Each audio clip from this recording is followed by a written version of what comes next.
Ok, alors bonjour à tous. La première chose que je voudrais vous exprimer, c'est évidemment tous mes vœux de bonne année, de sainte année, puisque je vous souhaite que toute cette année puisse vous préparer encore mieux à la vie éternelle, à la vie avec Jésus et Marie, et que donc ce soit une sainte année qui fasse une grande joie, une grande consolation à notre Seigneur et à sa mère. Et puis, bien sûr, bonne santé et que tout se passe bien pour vous dans le plan de Dieu, que le plan de Dieu se fasse pour votre vie. C'est l'année que je vous souhaite. Alors, donc, nous allons, comme d'habitude, lire le message du 2, mais aujourd'hui, je voudrais d'abord vous lire le message du 25 et le message de Noël. J'ai eu la grâce, une fois de plus, hein, toutes les années c'est comme ça, mais je ne veux pas prendre comme une chose due de la part du Seigneur. J'ai eu la grâce de pouvoir me rendre avec tous les traducteurs à l'apparition de Maria, la voyante, qui donc recevait le 25 au soir l'apparition de la Vierge Marie qui portait dans ses bras l'enfant Jésus. Et j'étais juste derrière Maria, j'étais pratiquement à moins de 2 mètres de la Vierge et de l'enfant Jésus. Je peux vous dire que j'ai vraiment prié pour vous, je vous ai remis toutes vos intentions, vos familles, vos problèmes, vos joies, vos vies, et chacun de vous en particulier, j'ai vraiment prié pour vous. Et c'était vraiment beau d'être là, dans ce village où le ciel s'ouvre tous les jours. Et le jour de Noël, il s'ouvre avec l'enfant Dieu dans les bras de sa mère. La Vierge Marie, vous le savez, ce jour-là, est vêtue de sa grande robe dorée, d'or, et le petit nouveau-né dans ses bras, qui bien sûr est nu, mais il est totalement enveloppé de son voile d'or. Nous disent les voyants, je ne l'ai jamais vu moi-même, mais on sent vraiment sa présence, son innocence, sa paix qui nous envahit quand on est très proche de lui comme ça. Alors, je voudrais vous lire ce message et puis, peut-être avant de donner quelques petites nouvelles, oui, il y a une tradition dans la maison, dans notre communauté, c'est d'écrire dans les derniers jours de décembre ou les premiers jours de janvier, d'écrire, on remplit une ou deux pages avec 50 raisons que nous avons de remercier le Seigneur pour l'année qui vient de se terminer, l'année 2016. Alors, quand on nous dit, oh, 50 raisons, je ne pourrais jamais en trouver 50, commencez par trouver les premières, puis creusez, creusez. Quand vous en serez à 50, vous verrez que vous avez envie de continuer. Parce que Dieu est riche en miséricorde, riche en dons. Et quand on regarde vraiment, quand on essaye de compter les bienfaits de Dieu, eh bien, ces bienfaits sont innombrables. Alors, je vous invite à faire ça. Prenez une feuille de papier ce soir ou demain matin, et puis commencez. Voilà, les choses les plus évidentes à vos yeux, à votre cœur. Et puis voilà, rajoutez, rajoutez. Vous verrez que vous en arriverez vite à 50, à noircir au moins 2 pages. Donc, une autre petite nouvelle qui est enfouie dans une grande nouvelle que je vous ai bassinée pendant plusieurs mois avec le livre que j'étais en train d'écrire. Alors, la bonne nouvelle, c'est que ça y est, il est écrit. Il est même maintenant chez la personne qui fait la mise en page, donc exactement dans un mois, dans les premiers jours de février ou fin janvier. Le livre sortira aux éditions des Béatitudes. Il sera à peine plus grand que le précédent qui s'appelle La paix aura le dernier mot. Et c'est tout sur la miséricorde. L'incroyable miséricorde de Dieu, la splendide miséricorde de Dieu, et même, on peut dire, la scandaleuse miséricorde de Dieu, quelquefois, tellement il fait miséricorde, on ne s'y attend pas, et la bonté de Dieu. Donc, comment dirais, des méditations sur la miséricorde et surtout des faits réels, donc des témoignages, des faits réels que j'ai rassemblés dans ce livre qui prouvent que Dieu est fou de miséricorde. Voilà. Et donc, alors ce livre sortira aux éditions des Béatitudes. Je vous confie une intention de prière à ce propos, c'est que je viens d'avoir les éditions là au téléphone cet après-midi et ils me disent que la mise en page pose un petit problème technique qui n'avait jamais été vu encore et qui ne s'explique pas techniquement. Donc, voilà, il faut prier pour que les petites notes puissent être insérées, comme si les machines d'un seul coup refusaient de marcher. Alors, priez Saint Michel Archange et tous vos anges gardiens, parce que certainement, comme tout est sur la miséricorde, donc la victoire de Dieu et la défaite de Satan, il y en a certainement un qui n'est pas content. Donc, vos prières vont beaucoup aider, parce qu'il ne faudrait pas qu'on prenne du retard. J'ai vraiment hâte que vous l'ayez dans les mains, et surtout dans le cœur, ce livre, parce que vous allez voir, il est très, très beau témoignage. Bon, ceci dit, on va commencer à lire le message du 25, et j'ai pas mal de choses à partager avec vous. J'espère que je vais pouvoir avoir le temps. Hein. Chers enfants, dans une grande joie, je vous amène aujourd'hui mon fils Jésus, afin qu'il vous donne sa paix. Ouvrez vos cœurs, petits enfants, et soyez joyeux afin de pouvoir l'accueillir. Le ciel est avec vous et lutte pour la paix en vos cœurs, dans vos familles et dans le monde. Et vous, petits enfants, par votre prière, aidez-le pour qu'il en soit ainsi. Je vous bénis avec mon fils Jésus et je vous appelle à ne pas perdre l'espérance. Que votre regard et votre cœur soient toujours dirigés vers le ciel et vers l'éternité. Ainsi, vous serez ouverts à Dieu et à ses plans. Merci d'avoir répondu à mon appel. Alors, comme je vous le disais, j'étais tout proche de l'enfant Jésus et j'ai appris, quand Marie a donné son message, que la Vierge nous avait bénis avec l'enfant Jésus. C'est-à-dire, elle a pris son enfant et elle a fait le signe de croix avec l'enfant. Donc les deux ensemble, une seule bénédiction, mais les deux ensemble, voilà, nous ont bénis. Alors évidemment, cette bénédiction, je l'ai reçue dans mon cœur, et puis j'ai dit au Seigneur, allez, cette bénédiction, qu'elle maintenant se diffuse dans tous ceux qui sont dans mon cœur et qui nous écoutent, particulièrement le 3, ou qui lisent les livres, qui écoutent les CD, et qui sont branchés sur les enfants de Medjugorje et sur Medjugorje en général. Alors je pense que vous avez reçu votre dose, même peut-être sans le savoir, sans en avoir conscience, mais vous avez reçu votre dose parce que, quand on a prié pour ça, le Seigneur est fidèle. Alors dans ce message de Noël, qui est un message de joie, je me souviens aussi, parce qu'il est indéniable que nous vivons une période très très difficile, pas seulement en France, dans toute l'Europe, enfin le monde entier, persécution des chrétiens, une mainmise politique qui est de plus en plus tyrannique, je dirais. Donc on est quand même assez mal parti si on regarde humainement les choses. Mais je me souviens de ce message de Noël que la Vierge avait donné en fait pour le 3e millénaire, juste le Noël avant le dernier Noël du 2e millénaire. On était en pleine guerre, c'était en 92, avec des massacres, des camps de concentration qui n'avaient rien à envier à ceux aux camps de concentration nazis. Et quand la Vierge est apparue à Noël, joyeuse, heureuse, radieuse, avec l'enfant Jésus, on savait qu'elle allait nous donner un message, et surtout, elle nous avait donné ce message 9 jours avant le jour de Noël, en pleine guerre, et au lieu de nous dire, mes enfants, soyez tristes et faites la tête, baissez le nez comme ça, parce que tout est très tragique, elle nous avait dit, chers enfants, que ce Noël soit différent des autres Noëls, que ce Noël soit plus joyeux que les autres Noëls, que vos familles soient joyeuses comme nous étions joyeux dans l'étable lorsque mon fils est né, en pleine guerre. Ça veut dire quoi ça? Ça corrobore ce que la Vierge dit un peu plus loin. Ne perdez pas l'espérance et votre cœur soit toujours dirigé vers le ciel et vers l'éternité. Alors on avait le choix pendant ces jours-là de guerre de regarder, quand il y avait encore de l'électricité, ça n'a pas duré très longtemps, de regarder à la télévision toutes les destructions qu'évidemment les news ne s'empêchaient pas de montrer, en attisant la haine évidemment entre les peuples.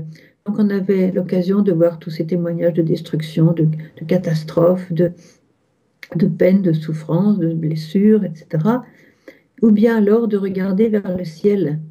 Et quand on regarde vers le ciel et qu'on pense à Dieu, on pense à la Sainte Vierge, on pense aux saints, on pense aux anges, à tous les esprits bienheureux. Qu'est-ce qui se passe? Nous devenons ce que nous contemplons, j'aime bien le répéter. Et donc on se remplit de paix, parce qu'on contemple la paix, on contemple l'éternité, on contemple le ciel, on contemple l'amour, et on se remplit de cet amour, de cette paix, de cette joie qui habite le ciel. Et quand on regarde ensuite la terre, on rayonne de cette joie, de cet amour, parce qu'on devient des contemplatifs qui rayonnent.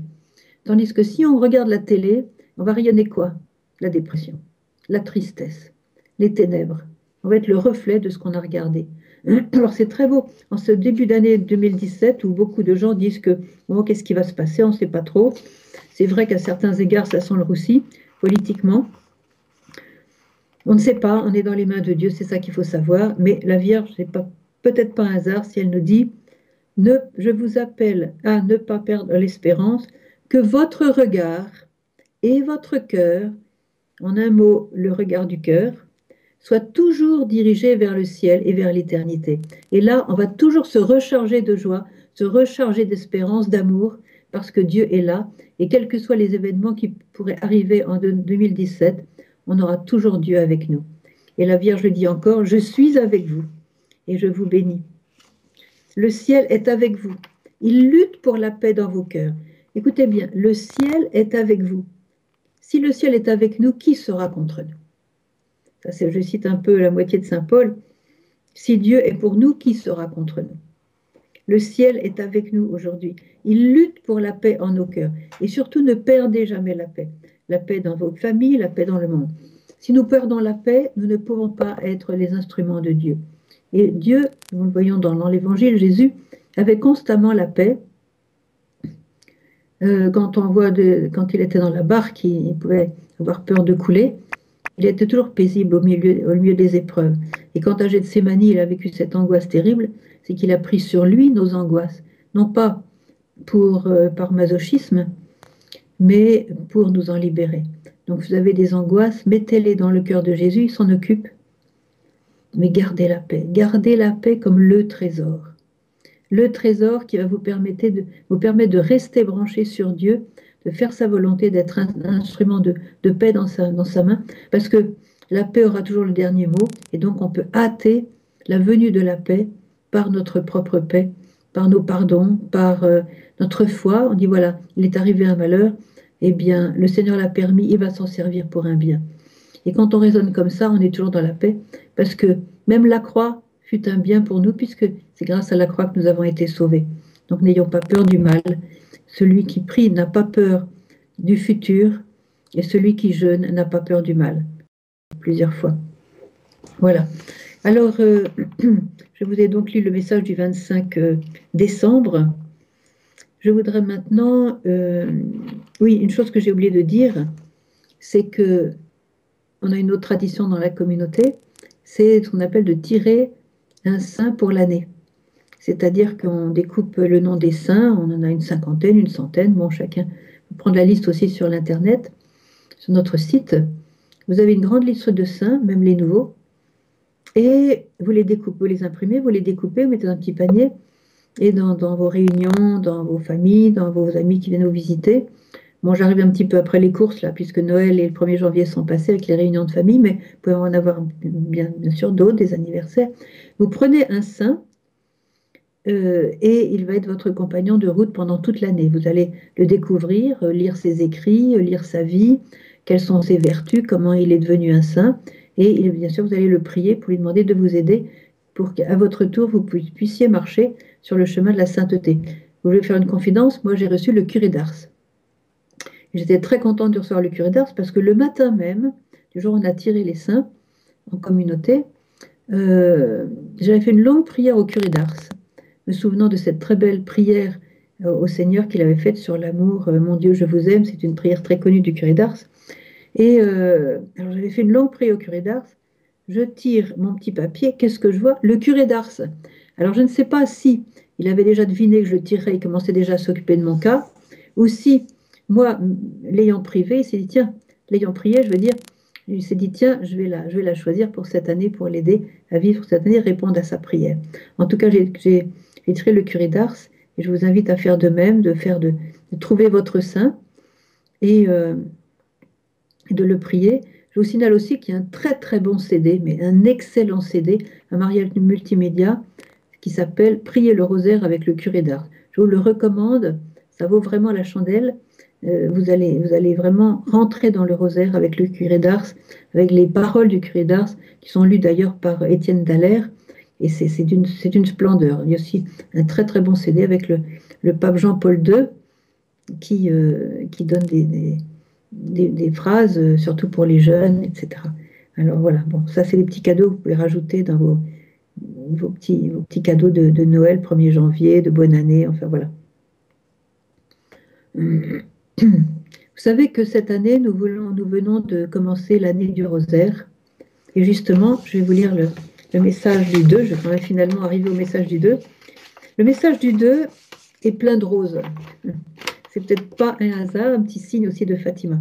Il est très long cette fois-ci, il est toujours plus long, mais cette fois-ci, il est particulièrement long, parce que je crois que la Sainte Vierge a voulu mettre la gomme sur justement, c'est vraiment, je dirais, un message avec plein de conseils et plein de consolations. Chers enfants, mon fils était source d'amour et de lumière quand, sur la terre, il parlait au peuple, de tous les peuples. Alors, bon, mes apôtres, suivez sa lumière. Cela n'est pas facile. Vous devez être petits. Vous devez vous faire plus petit que les autres. Et, à l'aide de la foi, vous remplir de son amour. Sans la foi, aucun homme sur la terre ne peut vivre une expérience miraculeuse. Je suis avec vous. Je me révèle à vous par ses venues, par ses paroles, donc celle dont elle vient. Je désire vous témoigner mon amour et ma sollicitude maternelle. Chers enfants, elle nous a fait rire quand elle a dit ça, ne perdez pas votre temps à poser des questions auxquelles vous n'obtiendrez jamais de réponse. C'est clair. À la fin de votre vie terrestre, le Père céleste vous les donnera. Sachez toujours que Dieu sait tout, que Dieu voit, que Dieu aime. Mon fils très cher illumine vos vies et disperse les ténèbres. L'amour maternel qui me porte vers vous est ineffable, mystérieux mais réel.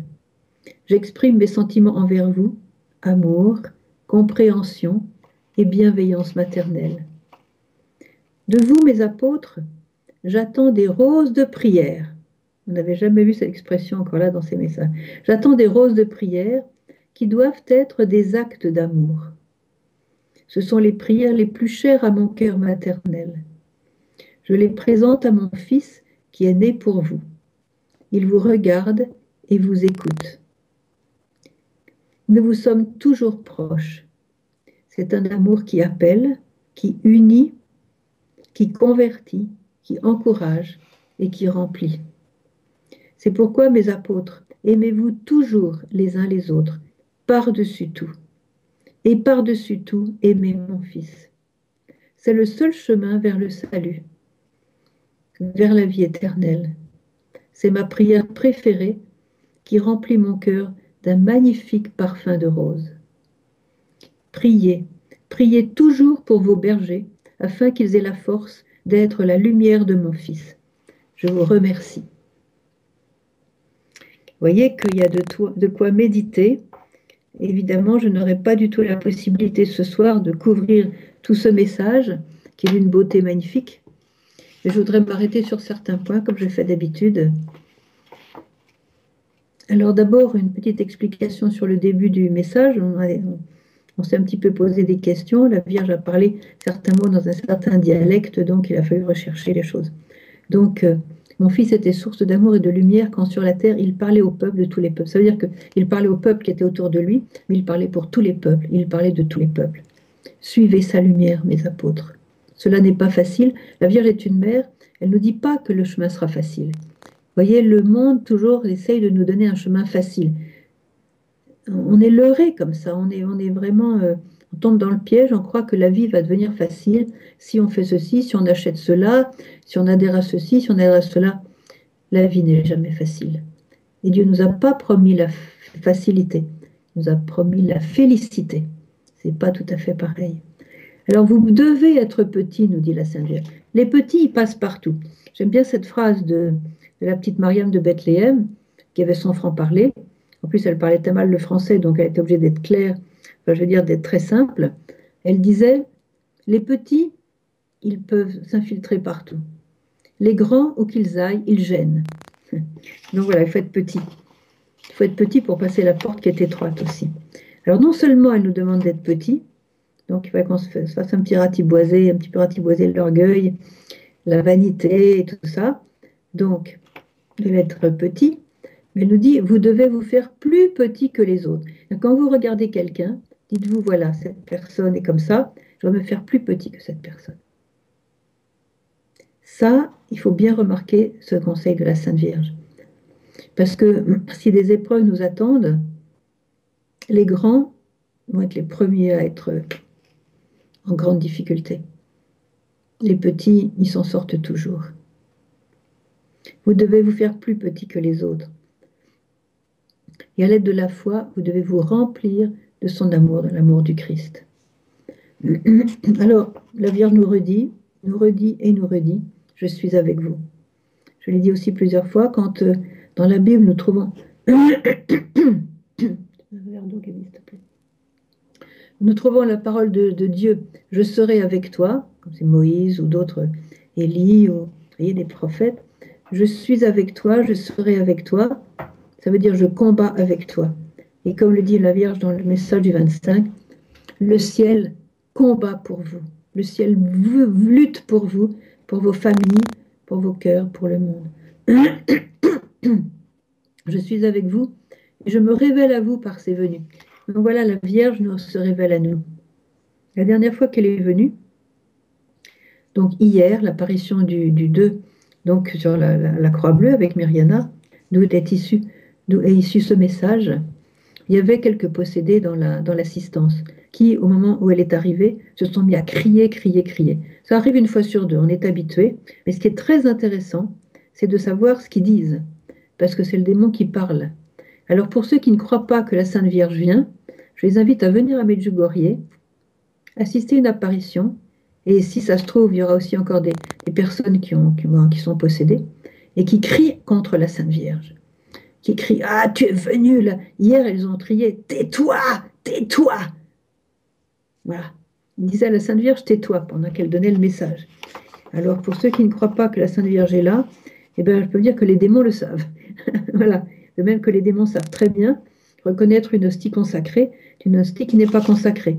Alors pour ceux qui ne croient pas que le Jésus vient vraiment sur l'autel dans l'Eucharistie, eh bien là, ils ont leur dose parce que Satan, lui, y croit.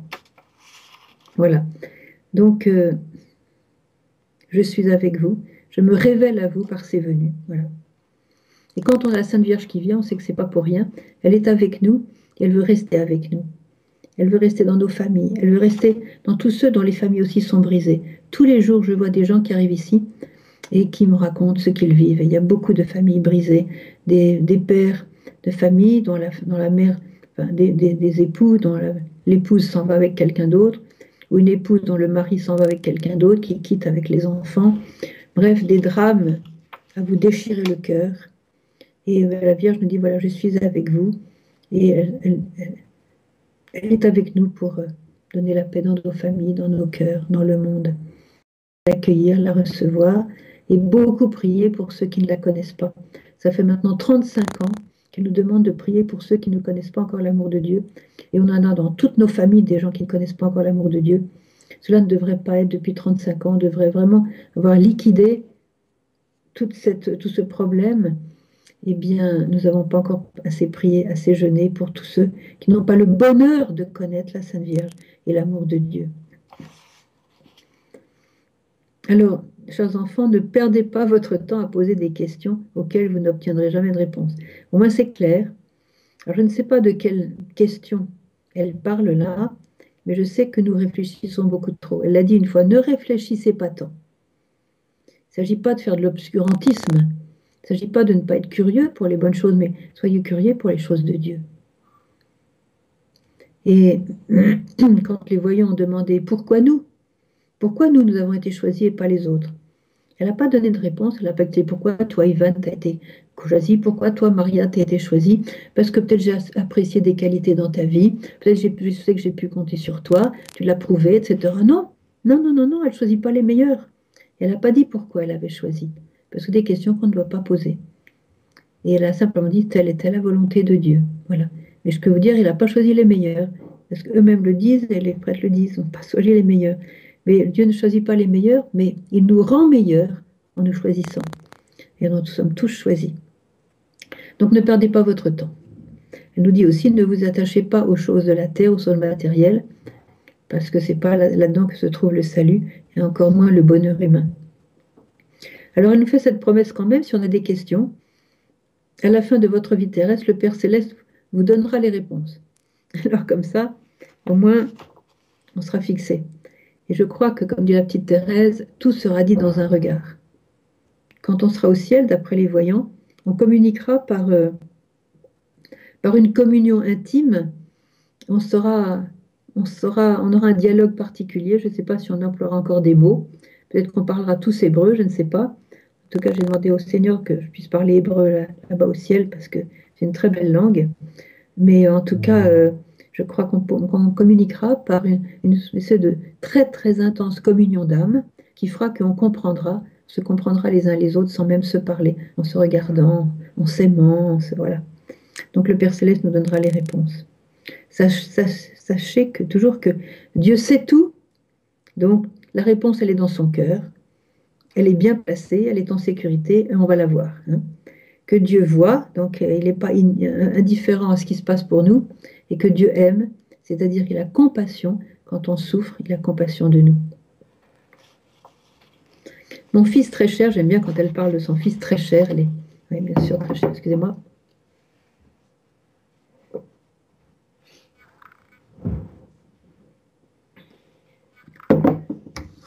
Mon fils très cher, illumine vos vies et disperse les ténèbres. Les ténèbres sont très lourdes au-dessus du monde aujourd'hui. Tous les mystiques d'aujourd'hui le disent, en particulier Laurie Apollo, elle nous disait que si on voyait la couche de ténèbres qui est au-dessus du monde comme jamais encore auparavant, ce qui corrobore aussi un message de la Sainte Vierge, on serait terrorisé. Donc heureusement, on ne le voit pas, mais on sait qu'il est là. Et qu'est-ce que nous dit la Vierge? Elle nous dit, mon fils très cher, illumine vos vies et disperse les ténèbres. Donc, plus nous aurons Jésus en nous, par la prière, par la pratique des sacrements, par la prière, par la pratique de la charité chrétienne, par la pratique du temps consacré à Dieu, vivre pour Dieu, en Dieu, à travers Dieu, eh bien, avec Jésus, donc, on sera dans la lumière. On peut être au milieu de plein de ténèbres et dans la lumière. De vous, mes apôtres, j'attends des roses de prière. Alors, nous voilà avec le rosaire. Elle appelait ça des roses de prière. Vous savez que quand on a commencé à voir par Saint Dominique le rosaire, qu'est-ce que c'est qu'un rosaire? C'est une série de roses que nous offrons à la Sainte Vierge. Chaque Ave Maria est une nouvelle rose que nous offrons à la Sainte Vierge. Et nous le faisons par amour pour elle. Et elle, par amour pour nous, répond en exaucant certaines de nos prières, du moins, elle exauce toutes nos prières, certaines dans la manière dont on le souhaite, et certaines autres dans la manière dont Dieu les souhaite. Et ce n'est pas forcément notre volonté à nous. Mais en tout cas, chaque rosaire est un don, comme si on apportait à la Vierge un magnifique bouquet de roses très, très parfumé. Alors, j'attends des roses de prière. Elle attend notre rosaire, mais aussi elle attend, le rosaire doit déboucher sur des actes d'amour. J'attends des roses de prière qui doivent être des actes d'amour. Ce sont les prières les plus chères à mon cœur maternel. Alors, qu'est-ce qu'elle en fait de ces roses? Comme elle garde rien pour elle, je les présente à mon fils qui est né pour vous. Il vous regarde et vous écoute. Nous sommes toujours proches.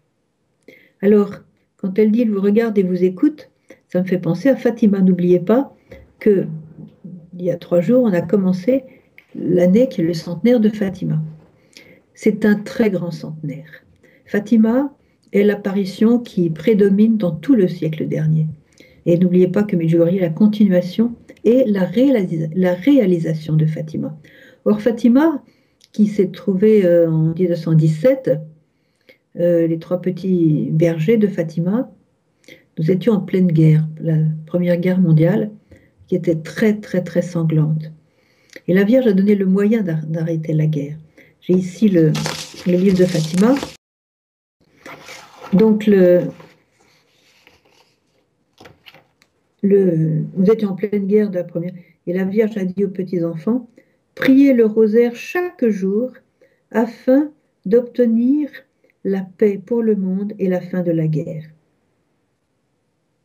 Et ensuite, plutôt avant cela, vous savez que c'est l'ange du Portugal, qui est l'ange de l'Eucharistie et qui est aussi l'ange Saint-Michel, était apparu aux petits bergers de Fatima avant les apparitions de la Vierge. Et les petits bergers, qui étaient quand même de famille catholique, allaient garder les moutons. Et les parents avaient bien recommandé, dites bien votre chapelet pendant que vous gardez les moutons.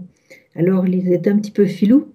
Et au lieu de dire « Je vous salue Marie, pleine de grâce », etc., ils prenaient leur chapelet et ils égrenaient le chapelet en faisant Ave Maria, Ave Maria, Ave Maria. Donc le chapelet était liquidé très très vite.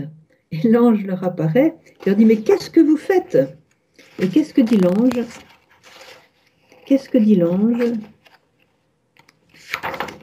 Eh bien, l'ange leur dit, les cœurs de Jésus et de Marie sont attentifs à vos prières et à vos demandes.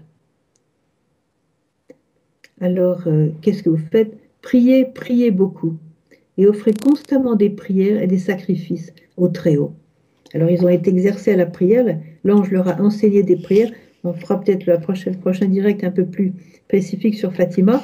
Il leur a appris des prières que beaucoup d'ailleurs récitent. Nous le faisons aussi à la fin de chaque dizaine pour préparer la venue de la Vierge et, et être bien préparé à ce qu'elle a à nous dire.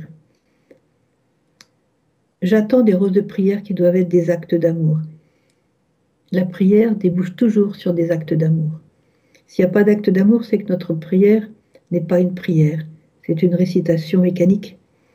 Mieux que rien peut-être, mais ce n'est pas une prière. Toute prière fait arriver Dieu dans notre cœur et Dieu nous inspire des actes d'amour. Dieu vous regarde et vous écoute. Nous sommes toujours proches.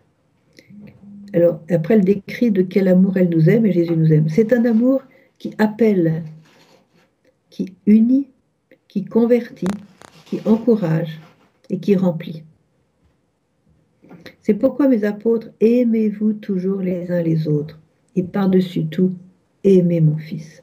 Alors, je voudrais redire une chose qui est évidente pour chacun de nous, mais que nous oublions dans le quotidien, dans le train-train quotidien, dans les habitudes, dans les précipitations de nos travaux, de nos déplacements, de nos crises familiales, de nos maladies, voilà, de tout ce qu'on a à faire, et puis ça se multiplie, on n'a pas le temps, etc.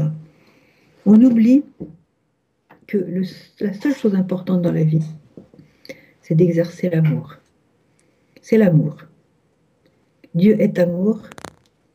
Nous avons été créés à son image, à sa ressemblance. Nous avons été créés par amour et pour l'amour. Et quand on se retrouvera à la porte du ciel, la seule chose qui sera notre véritable richesse, ça sera l'amour que nous aurons exercé sur la terre. Ça sera la dose d'amour que nous aurons mise dans nos relations humaines et dans notre prière envers Dieu. Tout le reste passera. C'est pourquoi la Vierge s'inquiète en voyant que nous sommes tellement attachés aux choses de cette terre qui nous prennent tant de temps. Quand on regarde et peut-être on pourrait, en faisant les 50 remerciements, on pourrait vraiment en même temps faire 50 demandes de libération de tout ce qui nous alourdit finalement. Quand on veut grimper une montagne, eh bien, on se charge d'un sac le plus léger possible pour aller vraiment au sommet de la montagne plus vite.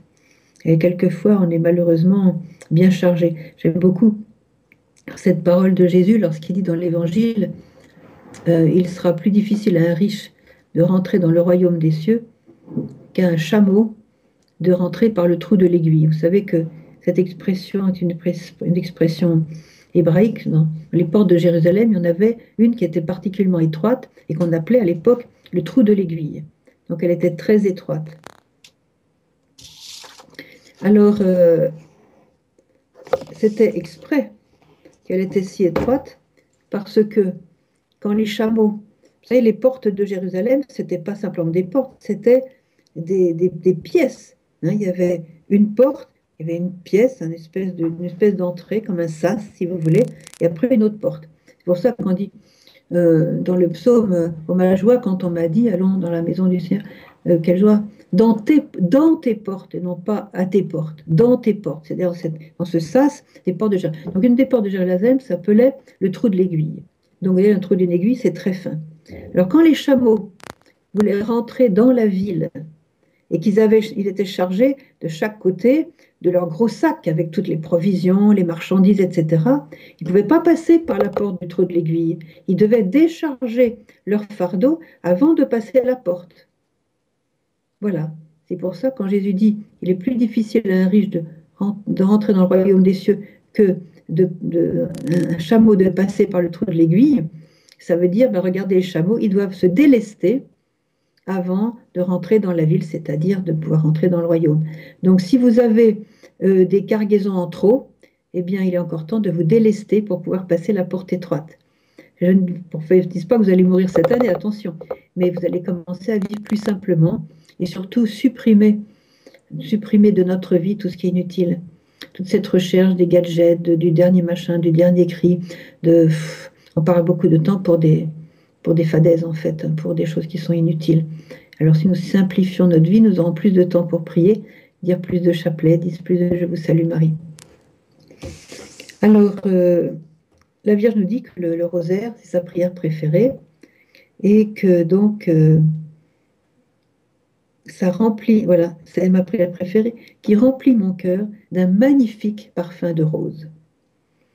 Ça, c'est magnifique parce que quand vous priez le rosaire, vous pouvez penser à elle, qui sourit de plus en plus. Vous voyez, son sourire doit venir jusqu'aux oreilles à la fin de votre rosaire en pensant au parfum de rose dont vous remplacez son cœur maternel. Ça, c'est un bel encouragement. Alors, je redis une chose à propos du rosaire, ça va aussi vous encourager, c'est que le rosaire, le centre du rosaire, c'est évidemment Jésus lui-même, puisque nous allons méditer sa vie. Le rosaire, c'est la méditation des mystères de la vie de Jésus, commençant par la conception jusqu'au moment où il a couronné sa mère dans le ciel. Et en méditant sa vie, nous le regardons. Et je dirais que le rosaire est une question de regard. Ce n'est pas une question de langue, avec la répétition des formules. Bien sûr, on le fait, on répète les formules, mais c'est avant tout le rosaire une question de regard. Je vais regarder Jésus. Je vais regarder Jésus dans cette période de Noël, je vais regarder Jésus dans sa petite mangeoire. Il a froid, il est content. Il est content parce qu'il est venu, il a voulu venir et être l'un de nous. Et comme la Vierge le dit là, vous devez vous faire le plus petit que les autres. Mais on ne pourra jamais être le plus petit parce que c'est lui qui a été le plus petit. Quelle maman voudrait accoucher dans une étable, sans porte, sans chauffage, en plein hiver, sans lumière, sans eau, sans aide médicale, sans berceau, sans linge, et mettre son petit dans une mangeoire d'animaux. Jésus a été le plus petit des plus petits. Alors je vais regarder Jésus dans sa petite mangeoire. Et en le regardant, je vais absorber toute sa paix, toute sa joie de venir parmi nous, tout son désir de nous attirer à lui, toute son innocence qui va m'innocenter. C'est un mot qui n'existe pas, mais on va le créer comme ça. Son innocence va m'innocenter de tout le mal que j'ai pu faire, qui est en moi, toutes les ordures qui sont encore en moi, au fond, là, qui pourrissent un peu. Regardez, Jésus va vous purifier, va nous purifier, va nous faire le ménage de tout ça.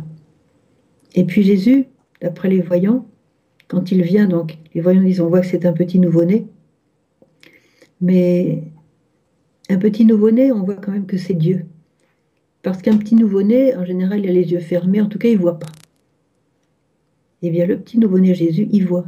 Parce que les voyants nous disent que quand il voit le petit Jésus, dans les bras de sa mère, certain Noël, il ouvre les yeux et il regarde chaque personne présente avec émerveillement.